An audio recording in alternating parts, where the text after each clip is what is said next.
Well, hello and welcome to the Church Office podcast. My name is Gavin Smith, and it's a joy to welcome you today to our Admin and Ops podcast. We love talking about the work of ministry behind the scenes, whether it's policy, procedure, working with leaders, helping pastors, whatever we can do behind the scenes to make our churches effective for the gospel. That's what we're passionate about.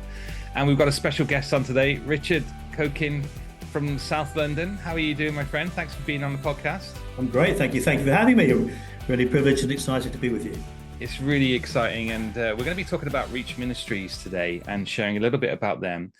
Before we jump into our topic, let me just do a big shout out to Church Suite, our sponsors of the podcast. We are grateful for Gavin and the team at Church Suite who kindly work with us behind the scenes and fund all that we do on the podcast to make this a free service for everyone, which is great. If you haven't checked out Church Suite, please go and check out their website at churchsuite.com. It is a brilliant database with so many aspects that will help you in your work. Please go and check it out and find out more about them. Richard, tell us a little bit about yourself. Tell our podcast listeners what you've been involved in. Well, as always, sinner saved by grace. I'm married to Sian, who's a beautiful Welsh GP. We have 5 grown-up kids. Can't remember all their names, but the first one of them has just delivered our second grandchild. So we're full of joy of that. And 5 of them, oldest 3 are married. The youngest is still at home living with us.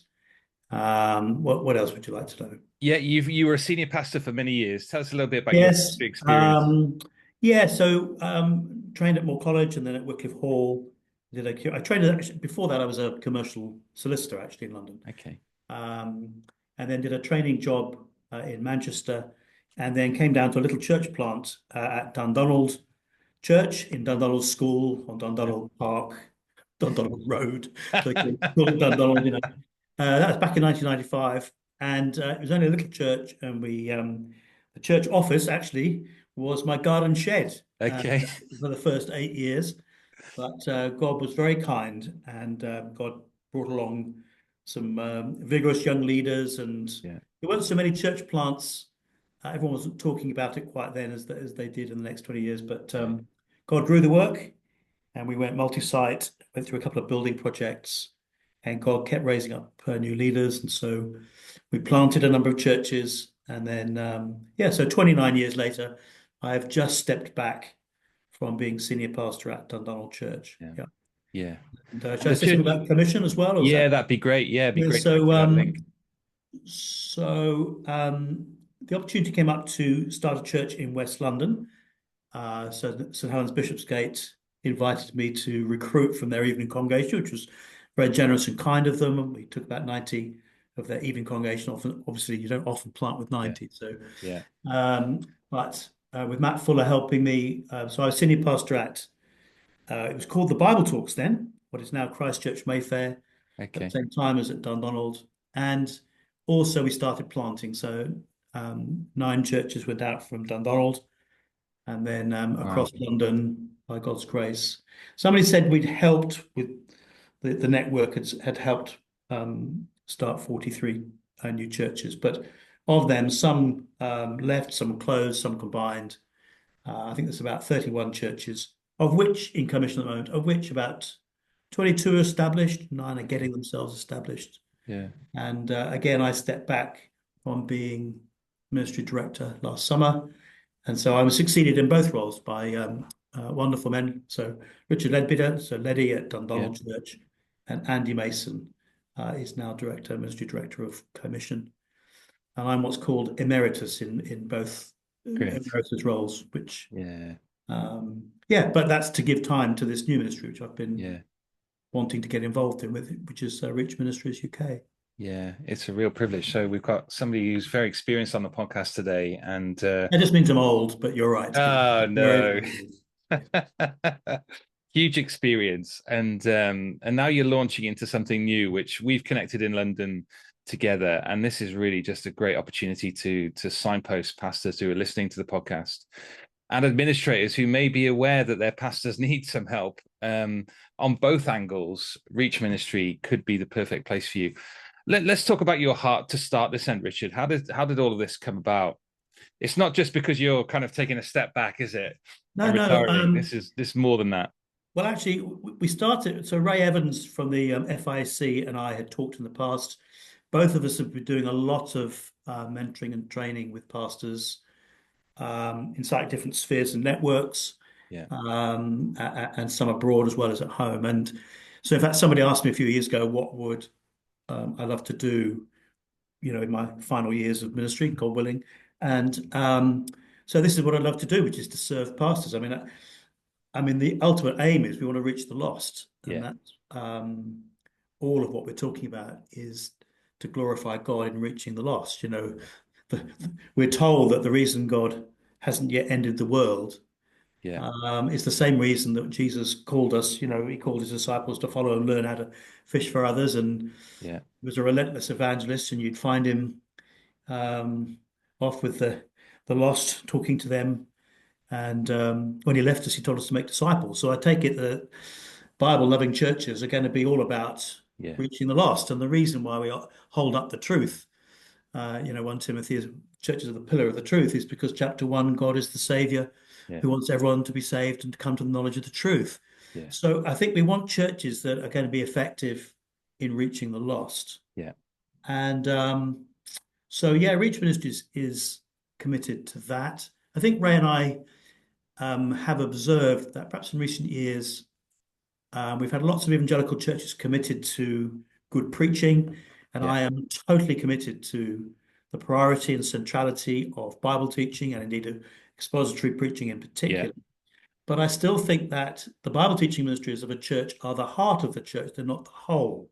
yeah, And all the body life doctrine of the New Testament points to how God, the risen Christ, has entrusted teachers to equip everyone for their ministries, yeah, all the members of the church, the many ministries that collectively grow churches. And I think we've been sorry, shall I just keep yeah. Keep going. This is great. Sorry. I'm capturing your heart, and this Yeah, is yeah, great. no need for any questions at this rate, is there? No, Sorry about that.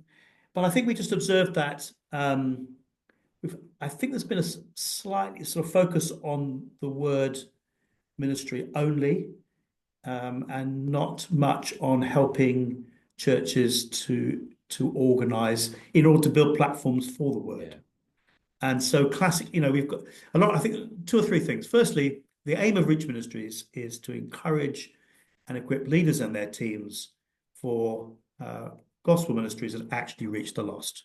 yeah, So it's about encouraging and equipping people in the nitty-gritty practical hmm, elements of church life. I think there are wonderful ministries. If you want theology, well, you need theology. You might go to a Bible college, or you might go to Catalyst, or you might go to the Pastors Academy. If yeah, you want Bible handling, then you'd go to Cornhill. If you want soul health, you might go to Living Leadership. yeah, And there are lots of great ministries. If you want in-service academic training, you might go to Crosslands. Wonderful ministries. yeah, But what about the practical business of trying to run a church, lead a church, grow a yes, church? yeah, And I think there's been a gap. And so what we're trying to do is across the country, there's a steering group that comes from churches across the land, wanting to change the dial, a bit like we did with ministry trainees 20, 30 years ago. Make it normal for church leaders to seek assessment and consultancy appropriate to their needs, their context, hmm, as a constant thing. In any other serious profession, if you're a doctor or a teacher, you'd expect to have ongoing assessment and yeah, training. yeah. It's not a sort Professional of, development. Yeah, all of yeah, that. that's right, Yeah, yeah, professional development. yeah, And I think all yeah, our training has been all front loaded. People sort of only reach out for help if they feel they're in a crisis or want to admit they're in crisis. I yeah, think lots of pastors feel very lonely and a bit stuck as what to do. And the issues you're asking 10 or 20 years into ministry are different to what they were when you were at college. yeah, You're not so much asking how to exegete Deuteronomy, that matters, of course, all through. yeah, But, leading a team, growing a church, raising elders, managing conflict, tension, stress, raising money, yeah, family issues. I don't mean so much the therapeutic side of things. I mean more the yeah, practical. yeah. Taking on a building project or something like that, isn't it? Yeah, Exactly. yeah. You've Leading often teams. got churches that are seeing growth by God's Mhm. grace. Should they start a new congregation? Should they buy a new building? Should they church plant? Should they do all of those things? In what order?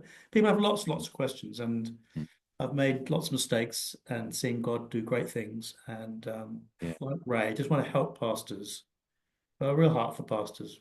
Uh, I think my experience with commission, with because there's a whole range of different churches across London, opened my eyes to different kinds of ministry, different kinds of context. Hmm. So it's not all about do it the way we did it, Yeah.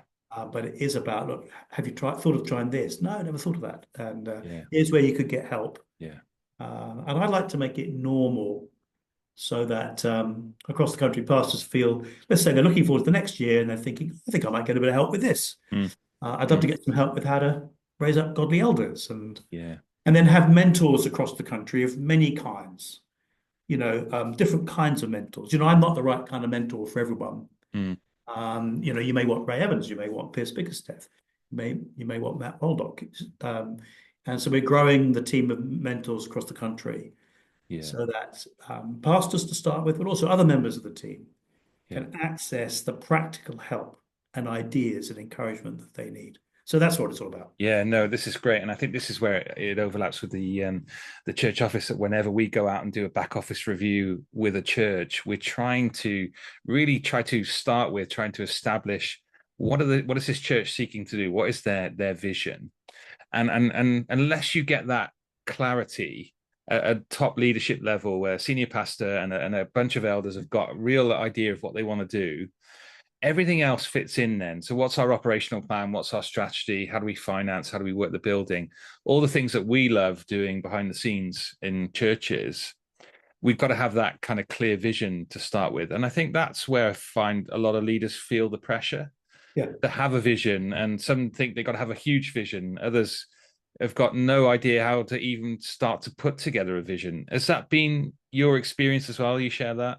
Very much so. And so, I mean, there's four kinds of, I should say there are four, we might come back to it, but three or four different things we do. There's a national conference coming up in May, and then there are regional training and clinics, Yeah. so either delivering material or hosting questions and so on. And then ongoing consultancy and mentoring and so on. And then you can have a full church assessment.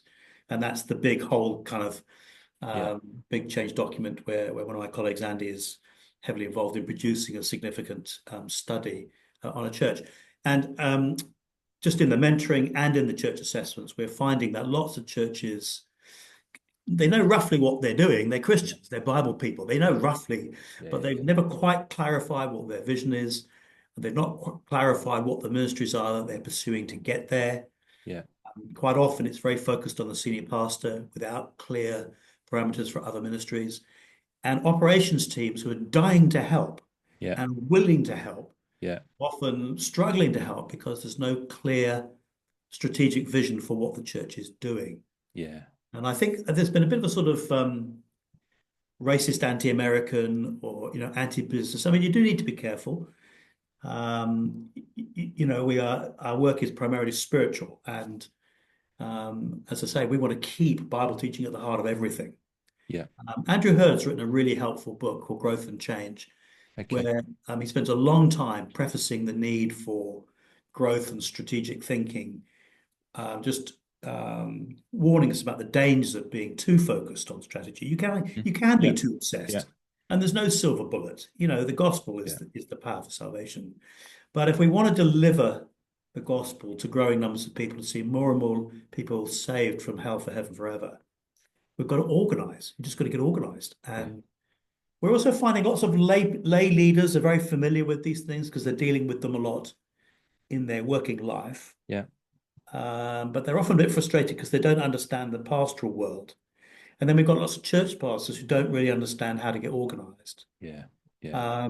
So a lot of our sessions, I mean, we're building a sort of suite of different kinds of sessions. You can have all kinds of leadership and structural things, but one commonly asked for is how to cast a vision, how to clarify your own local vision, Yeah. and then also how to structure a staff team to realize that vision, which will be different in different places. And that then starts to give operations teams a chance to really help because now they know what the ministry teams are trying to do. And this is true of small churches and large churches Yeah. alike. Yeah, and I think your tagline just takes us through a bit of that process, doesn't it? Helping leaders to reflect where they are now at the Yeah. minute and where do they want to go and then how are they going to get there. I love those kind of three steps essentially. And talk us through that first step then. How do you help leaders reflect where they are now? Yeah. That would be Well, interesting. well, I think one of the things we want to encourage people to do, lots of people have never done anything like this. Lots of pastors have never done it. Mm, And they may have sort of, I don't know, strange kind of phobias about, but just having a conversation, having a first chat yeah, to talk about, tell me about what you think your needs are in situation. So quite often, if you book in for a first chat, our office will send some questions just to sort of clarify what kind of church you are, what kind of context you are. yeah, Just try and find the right mentor and person just to take the first chat. yeah, And so lots of facts will emerge from that. And so there's some questions we can ask, hmm some um, diagnostic work, and my yeah, colleague Andy oversees that. And then the first conversation will be very much exploring. mm, So look, talk to me. Tell us your story. Tell us your what you think your situation is. What are the areas you think you need help with? yeah, yeah, Um, and we generally find that once people have the first conversation, they're surprised at how helpful it is and they want more. yeah, yeah, yeah, Um, yeah, and so there are a number of churches we've been helping, large and small around the country. I mean, it's a great joy, I can tell you. Whether it's a bigger church of several hundred yeah, or a tiny little church planted in a tough area, yeah, whether it's churches where you need help with elders and perhaps the leadership and the elders are missing each other a bit on vision, hmm or a countryside church. We're helping a whole range of different churches. yeah. And I love doing it because it's a way of loving pastors It and is. their Yeah, teams. yeah, It's interesting quite often once you get past the first couple of conversations with the senior pastor and they begin to understand the kind of help they can have. When they then sort of invite staff and elders or staff and ops into an online chat, I get the impression that staff and ops people love it hmm because it feels like everyone's getting clear on what they're trying to mm, do. yeah, Um, yeah, you know, Christians full of the Spirit are always eager to help, yeah, sometimes not pulling in the same direction because there are differing, just to bring those things out and to talk about. So, what is the vision? What are the ministries necessary to get you there? What's the yeah, pathway you want people to walk as they arrive at your church? Where are the blockages? Um, yeah. yeah, Yeah, those are so true. And I think, and what I love being able to do is, as we get the opportunity, and I do get to go and see lots and lots of churches, I'm constantly learning when I'm going and saying, oh, that's a brilliant idea. Because some of you're not just looking at some of the messy things, you're looking at some of the evidences of grace that are everywhere in the church. And sometimes just the opportunity to point those out to a leader to say, this, and this is incredible. There's grace of God all over this. Your leadership here is fantastic. The church is thriving in this area. And often leaders don't even get that kind of feedback from outside. And it's a joy to be able to bring that. And they're not the leaders that I come across don't tend to get a lot of encouragement. They don't tend to get a lot of time to reflect on how things are going. Um, we've got to change some of those things in our culture a bit. well, I mean, as we know, it's tough for pastors at the moment. There's been Yeah. lots of scandals and therefore lots of suspicion, and lots of pastors feel doubted and feel, Mm, and of course, because those are issues we have to take seriously, and there's lots of for all of us to learn. But it is a tough time, and that's reflected in the low numbers of people applying for training in leadership. yeah. One of Yeah. the ways we can help that is to try and equip and support leaders in the role. Yeah. And one of the things we're keen to do with Reach Ministries, there's lots of books being written by people who've never led a church and don't know the challenges or not led a church in a British context. Yeah. It's a bit different working with a church family than it is working with a business. It's quite a lot different. And so one of the things we want to do is to let pastors and leaders learn from each other. So one of the things about the conference, if you don't mind me just Yeah. mentioning Of it course. again, 14th to 15th of May. We've got a cast of thousands coming to give, sorry, it's 40 or 50 different speakers doing seminars and Yeah. TED Talks and clinics. And the reason for the variety is we're not so much wanting to tell the world how to do ministry. Mhm. We wanted to provide a platform for pastors in British contexts Mm. to come and help one another. Yes. So we've got lots of people giving different um, TED Talks or clinics or podcasts, whatever, not podcasts, talks and seminars on different aspects of church growth so Yes. that we can hear how God has been doing things on Yes. the ground with them. Yeah. I was chatting to a brilliant leader, you probably know who it is, up in Hull, who was just describing all the after school children's clubs Hmm. Hmm. that they do. And it's really exciting hearing the numbers of people and the range of these clubs. And they've got a very high turn up at church. I said, how are you doing that? How are you getting people to come to church from these after school Bible Yeah. clubs? He said, well, we don't make invitations. We actually just tell the kids that their Sunday is next Sunday. So they've got to Okay. bring their parents. And so the children will just tell mum and dad, sorry, dad, you've got to come. Mum, you've got to Gotta, come. I gotta show up Because here. it's our week. And so we just learned to stop inviting and begging and pleading and just saying, no, it's Yeah. your Sunday. Your parents need to Yeah. come. Yeah. And I just thought that's so simple and so but it's born out of practical wisdom, isn't it? I Yes. think one of the things we're trying to explore is biblical wisdom, Yeah. and the wisdom of lots of pastors across the land who have been doing things they didn't realize were great and can help other people. Yes.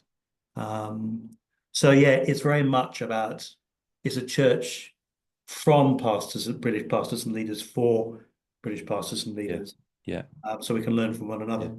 That's great. So we'll put the conference details in the show notes, and the church office is going to be there for 2 days. I'm actually going to be there for 2 days, and yeah, we'll be around to chat to people if they want to talk about admin and ops and structuring things in your church. And Well, that's the reason. I mean, Gavin, we're very excited mm, about your ministry, and one of the reasons that you and I have got in touch is because churches do need the yeah, church office. I mean, there's lots of help, and we're actually trying just about to launch some HR triage. yes, So, just sort of first conversations on HR, and therefore we want to be sending people to good ministries. I yeah, think one of the things we want to foster is generosity towards lots of mm, ministries. We're not in competition.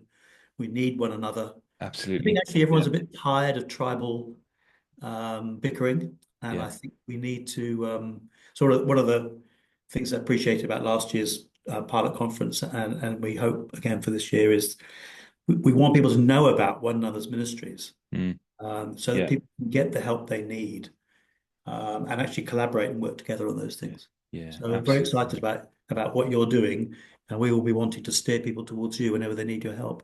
Yeah. Yeah, no, we're really excited to work more closely together and to see how we can serve churches. And we share exactly the same heart here at the church office. We want to see churches effective for the gospel. And we know that some organizational structures, some thought around the area of admin and ops can serve churches to be more effective in those areas. And We we've we find that lots of even very, very able preachers and teachers, people well known, some who've yeah, written books and so on, have often not thought very much about how to structure their teams. And quite often there are sort of like glass ceilings in growth.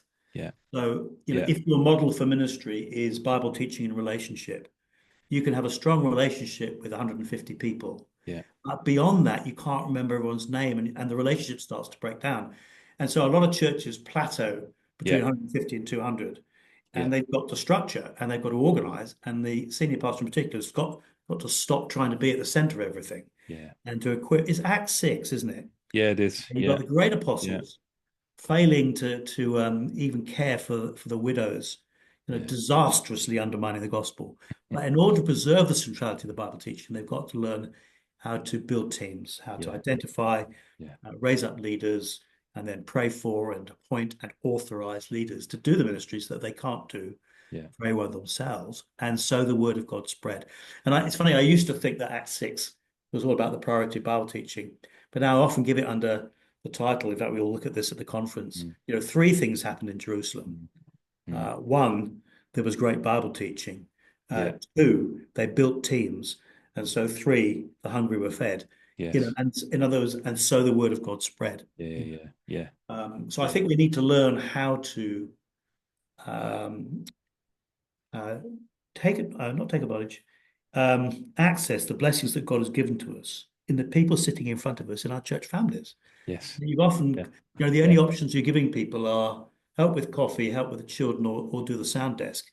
And if you can't do those three things, there's nothing else you can do. Mm. And we need to see there's so many ministries that the people Yeah. in our church families, wherever they are, and obviously Yes. they're different in different places, but God has given them to us as part of the body to serve Yeah. and to lower the bar, include them in ministry, is a way that God, well, Ephesians 4 says that is the way that God grows his church on the gospel. So, Yeah, absolutely right. And I love your work you're doing on there on Act 6, the people full yeah. of the spirit and wisdom. And as we talk about wisdom here, it is wisdom in leadership, isn't it? And learning from one another. And you're right. I mean, what I usually come back to once I finish a church review, you always come back to leadership. It always comes back to that point. So even though you're seeing some of the symptoms, some of the things that are going wrong, if we can serve leaders to get a clearer vision of where they're at, where they need to go next, and how they need to get there, is going to serve everyone in the church. And so I love what you guys are doing. Well, I agree with that. It's worth, of course, also reiterating it needs to be plural leadership. Yeah, None of us can do everything, and often recognizing other people's gifts and how they're different to your own and why you need them. yeah, I mean, I do think it's often helpful to appoint, a lead pastor, a lead elder, primus inter pares if you want. yeah, That is help. I think the church benefits from appointing leaders amongst leaders, yeah, but nevertheless, to have them mutually accountable and to benefit from the mutual gifting that the plurality brings yeah, it is really important. But again, how do you get there? What do you do in a church where you don't have many obvious yeah, leaders yet? yeah, Being patient and investing in training and not trying to do all the ministry, but see yourself constantly as training others up to multiply ministries rather than simply yeah, do ministry. yeah, Um, yeah, so it's different in different yeah, places, but plural leadership, which is godly and effective. yeah, In other words, we want to talk about not just being faithful, but also fruitful, yeah, yeah, because faithful is normally fruitful. And if we're not seeing fruit, if we have hit a glass ceiling, if we're not seeing people born again regularly, it's worth asking, could I do anything differently? mm, The answer may be no, you're doing everything. But just in many, many situations, there are things that could be done better. yeah, And let's not be embarrassed about that. Let's seek some help, see if somebody else has got some good ideas. mm. So that's what we're trying to put together. Yeah. It's great. So please check out reachministries.uk, which is where you can find out a little bit more about all their information about their contacts, the conference, and the clinics, and all the things that you're doing. And it'd be great for you to consider getting involved in this. Richard, one last question. People asking for help from outside. I mean, I looked at a kind of a little graphic on your website that was saying, people who had engaged with a consultant and those who had engaged, and the majority was nobody. Leaders haven't engaged in some services typically. What's your thoughts on that, and what encouragements can we give to people listening to the podcast to change that? Yeah, I think nothing terrible will happen. The worst that could happen would be that it was, not particularly helpful, and you've had an hour conversation. And it's good to rethink why you don't need the help. Yeah, Um, the stories we're getting, though, the feedback is incredibly positive, yeah, and this is from larger churches and smaller churches alike. mm, And it's very rewarding for me. You'll hear some of the testimonies on the website, and obviously we're trying to establish make something normal way beyond me and Ray.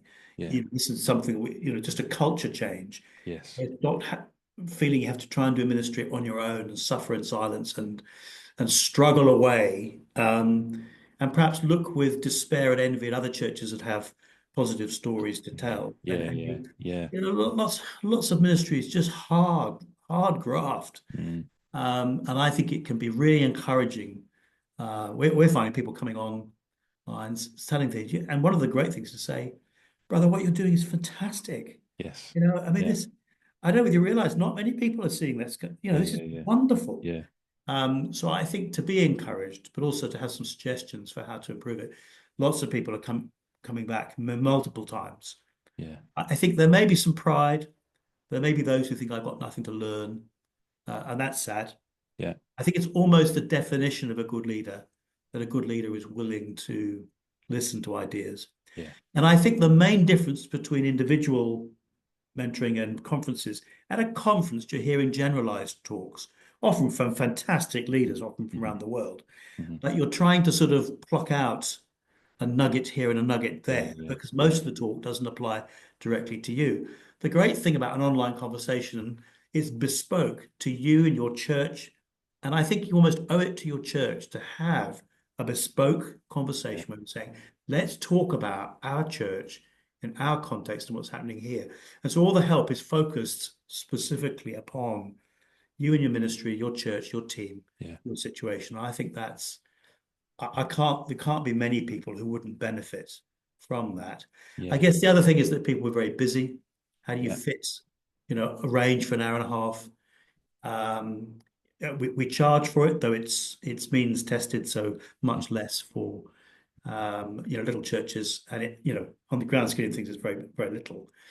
But when we are too busy, I think it's worth saying it will benefit your church by helping you take a step or two up in your own ministry and then understanding what your church needs to Yeah. grow and in the end, we're not playing games.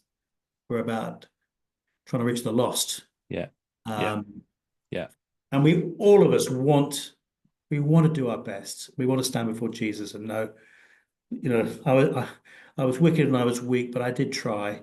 Yeah. And one of those aspects of trying is Yeah. let somebody talk through with you um, if there are areas where there are Yeah. changes to be made. Yeah. Yeah. No, it's great. And when I sit with leaders, yeah, it's a similar thing, that lots of them haven't engaged with a conversation from outside. And I had an interesting conversation with a pastor last week who, the vision was to do a church plant. They got the church over the line, they planted this church.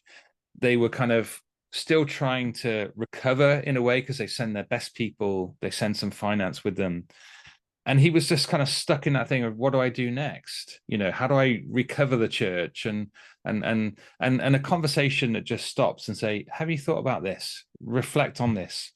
Be able to draw other people into that conversation. And so it isn't just setting a vision, but it's also, once you've reached a vision, once you've attained something, and God's worked through that ministry, where do you need to shift it next? What does it look like? Totally. And I think lots of And people worry that if they have a talk about vision, it'll be all about doing something bold and radical yeah, and they just feel at the moment the church isn't in that place. We don't mean that. In yeah, other words, often the wisdom is no, keep consolidating, keep doing what you're yeah, doing. yeah, And you can talk about something bold in 10 years' time.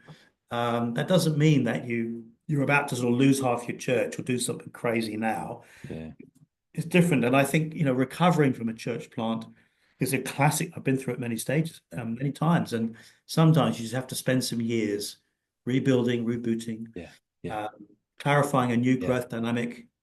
Um, so I think, You're right, and giving people permission just to take the pressure off themselves to come up with a new vision. To say, actually, you may just need a couple of years just to recover and repair well, and then that is your repair. vision. And that is, That isn't is it? your It vision. is, yeah. That's what's You're important building to for you right growth. now.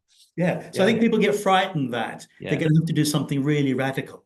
yeah, When actually, in order to do something radical in the future, small changes now can get you the place yes, one day you could plant, yeah, um, or not, depending on yeah, what's working at reaching the lost. yeah, So for a lot of people, I think it is really organizing better in order to grow the church that you have, the yeah, one that you serve and the one that you love.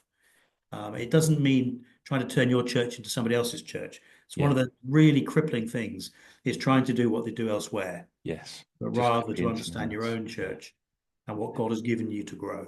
What's he calling you to do in that local ministry? Absolutely right. And I Amen. think I think after COVID, I think church leaders were forced to go away and reevaluate and to rethink about these things. But 5 years down the road, how many people have stopped and have gone, okay, let's rethink this, let's evaluate where we're at. And so that, if there's a takeaway from today, then that might be one of the takeaways for you listening is, maybe just to pause and to stop and to draw in some help from outside, from Reach Ministries and say, yeah, where are we at and what would we love to do? And these guys can assist you. Encouragement and ideas. Yeah.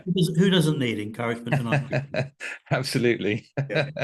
And the Yeah. 14th to the 15th of May, come along, have a Yeah. taste, meet other people, see what's happening. Yeah, that's great. And we'll put all the different aspects in the show notes just so people can connect and find out a little bit more.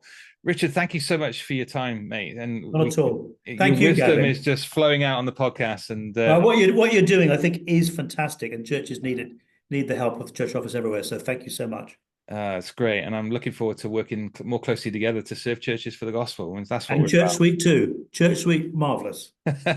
You're a fan as well. I love. Yeah. Yeah, the guys at Church Street are a tremendous blessing, and that saved us so much time and money as well, and makes us more effective. So these things are great, and sometimes it's just knowing tools that are out there, knowing ministries that are out there. And if this is the first time that you're listening to this, then please do connect to Reach Ministries. If you're a treasurer or a trustee listening to the podcast today, and you have your leader comes to you and says, "I would love to organize for a consultant to come. Could you put some money aside in the budget?" Let your answer be absolutely yes to this. Would you make that possible where you can? This is a real means of grace to people in leadership, and to be able to have somebody in and speak in from outside and encouragement and ideas, if you said, Richard, is a real blessing. So if you're listening to that, then maybe you should even go and prompt your leader to say, have you heard about this ministry? Maybe it's something that you could connect with. So let me leave you with that as you leave the podcast. So Richard, thank you for your time. And pleasure, thank you. I look forward to seeing you at the conference in May. See you there, brother. Bless you. Bless you all. Thanks for listening to the podcast. Bye.